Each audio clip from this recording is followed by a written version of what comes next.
तू दे गइलू, काढ़ी के करे जवा तू ले गइलू। अब का करब जानू हमरा के भुला जा। प्यार के गम तू दे गइलू, काढ़ी के करे जवा तू ले गइलू। काल्हे आवताटे हो हमारो बारात, चली जाए गलिया में पियावा के साथ, जान हमरा के भूल जाई हा। देहब तोहरा के काटे जान बनी के मेहमान, तू शादी में जरूर आई हो। देहब तोहरा के काटे जान बनी के मेहमान, तू शादी में जरूर आई हो।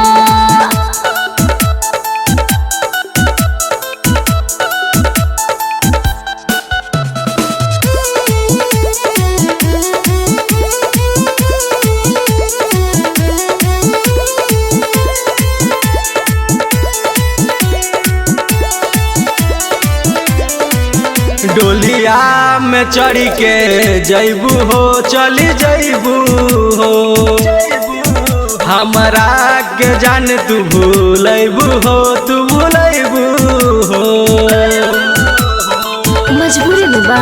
डोलिया में चढ़ी के जैबू हो, चली जैबू हो। हमरा के जान तू भूलैबू हो, तू भूलैबू हो। बानी मजबूर ऐसे दूर बानी जान, बाकी ए जान कब छुट्टी नहीं साथ मिले ससुरों में चली आई हा। देहब तोहरा के काटे जान बनी के मेहमान, तू शादी में जरूर आई हो। देहब तोहरा के काटे जान बनी के मेहमान, तू शादी में जरूर आई हो।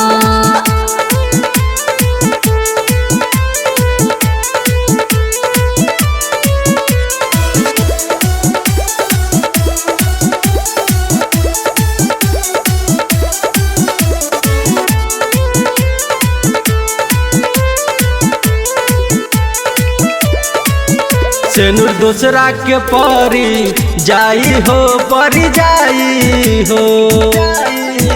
डबलू के दिल मुँह आई हो, मुँह आई हो। अरे अब ज्यादा मत रो जानू।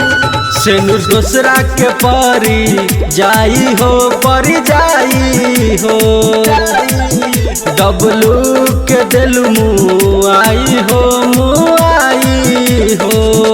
ऐसा परी हो ना होखी हमरा दुख, दे हब दुआ हम रही हो तू खुश, हरदम नाशा में जनी रही हो।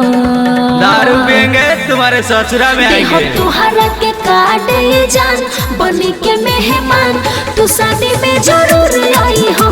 देहब तोहरा के काटे जान बनी के मेहमान, तू शादी में जरूर आई हो।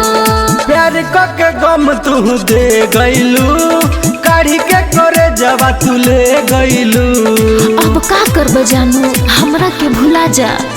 प्यार के गम तू दे गइलू, काढ़ी के करे जवा तू ले गइलू। काल्हे आवताटे हो हमारो बारात, चली जाए गलिया में पियावा के साथ, जान हमरा के भूल जाई हा। देहब तोहरा के काटे जान बनी के मेहमान, तू शादी में जरूर आई हो। देहब तोहरा के काटे जान बनी के मेहमान, तू शादी में जरूर आई हो। दारू पिएंगे तुम्हारे ससुरा में आएंगे। तो छोड़ दो मत ही हो।